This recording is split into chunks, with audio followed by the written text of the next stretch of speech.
শত বছর অপেক্ষা করলেও বাংলাদেশের রাষ্ট্রীয় ক্ষমতার জামাত যাবে না। আমি পরিষ্কার করে বলতে চাই, জামাত দেবে নির্বাচন ঠেকাতে চাই, এবার বাংলাদেশের জনগণ তাদের পাকিস্তানে পাঠিয়ে দেবে, এই দেশে টাকা দেওয়ার দরকার। আমি পরিষ্কার করে বলতে চাই, জামাত দেবে নির্বাচন ঠেকাতে চাই, এবার বাংলাদেশের জনগণ তাদের পাকিস্তানে পাঠিয়ে দেবে, এই দেশে টাকা দেওয়ার দরকার নেই। 2014 সালে একতরফাভাবে নির্বাচন করলো, 153 আসন বিনা প্রতিদ্বন্দ্বিতায়। আমরা সব দল একসাথে হয়েছিলাম, সেই নির্বাচন ঠেকাতে পারিনি। 2024 সালে আমরা সব দল একত্রিত হয়েছিলাম, সেই নির্বাচনও ঠেকাতে পারিনি।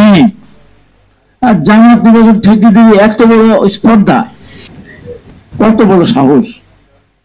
ঢাকা বিশ্ববিদ্যালয়, যেখান থেকে আমাদের বাংলা ভাষার সূত্রপাত হয়েছিল, ঢাকা বিশ্ববিদ্যালয়ের ছাত্রদের দিয়ে, যেখান থেকে আমার 62, 66, 69, 70, 71 স্বাধীনতা যুদ্ধে হাজার হাজার ছাত্ররা দুর্দমসে জীবন দিয়েছে, যে ঢাকা বিশ্ববিদ্যালয় চত্বর থেকে আমরা 90 সালে আন্দোলন করে এর সাথে উৎখাত করেছে, সেই ঢাকা বিশ্ববিদ্যালয় আজকে ইসলামের ছাত্র শুধু আত্মা ভর্তি চায়।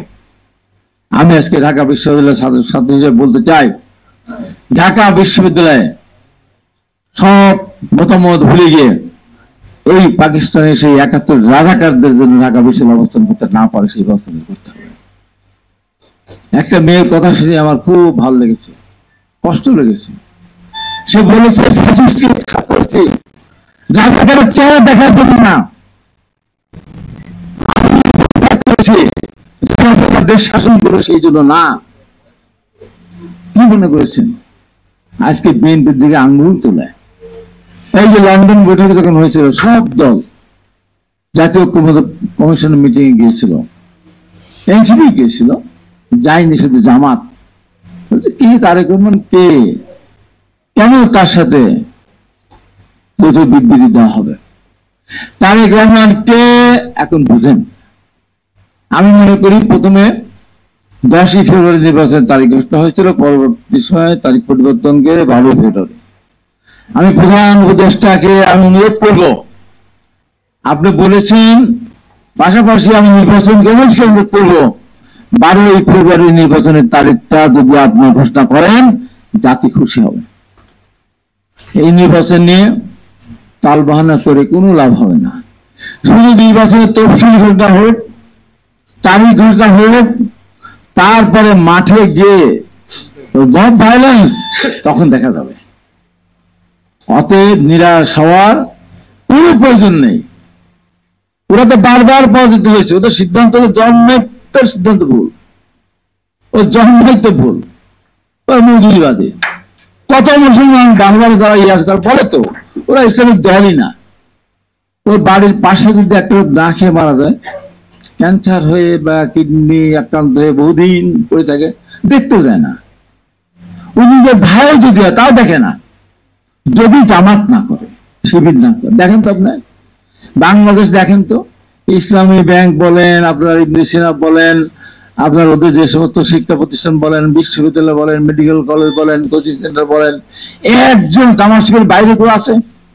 অথচ ওরা কিন্তু সব জায়গায় আছে, ঢাকা ব্যাংকে আছে, যমুনা ব্যাংকে, সব ব্যাংকে আছে, সব জায়গায় আছে, কিন্তু ওদের জায়গায় কেউ নেই। তার মানে একটা পুরো ইন্ডিয়া সিস্টেমে তারা দেশ চালাচ্ছে। তাদের কথা ফারুক ভাই 5-7% সমর্থক ছিল, এখন তারা মনে করছে যতদিন যাবে বিএনপির বিরুদ্ধে নানান কুৎসা হবে, বিএনপি চাঁদাবাজি করে, দখলবাজি করে, বিএনপি নিজের মারামারি করে, যতদিন যাবে বিএনপির অবস্থা খারাপ হবে, এরপরে নির্বাচনে আমরাই ক্ষমতা যাবেন। বলেন তো কত বছর লাগবে তাতে? 5 বছর? আমরা অপেক্ষা করবো? 10 বছর? তাও অপেক্ষা করবো। 7 বছর অপেক্ষা করলেও বাংলাদেশের রাষ্ট্রীয় ক্ষমতার জামাত যাবে না। বলতেন বিএনপি জনগণের ধস নামছে, তারেক রহমান দেখিয়ে দিয়েছে। আওয়ামী লীগ বারবার বলতো যেদিন ক্ষমতা ছাড়বে 5 লক্ষের বেশি মানুষ মারা যাবে, রাস্তায় লাশ পড়ে থাকবে, রক্ত বয়ে যাবে। সবাই মনেও করেছিল যেদিন বিদায় হলো, আমি একটা জেলার আহ্বায়ক হিসেবে আমাদের উপর নির্দেশনা আসলো, আপনার বোনকে ধর্ষণ করতে পারে, বাবাকে হত্যা করতে পারে, ভাইকে গুম করতে পারে, আপনার জমি দখল করতে পারে, পুকুরে মাছ মেরে নিয়ে যেতে পারে, আপনি এলাকা ছাড়া করতে পারে, আপনার হাত কেটে দিতে পারে, চোখ উপড়ে দিতে পারে, তারপরেও আইন হাতে তুলে নেবেন না।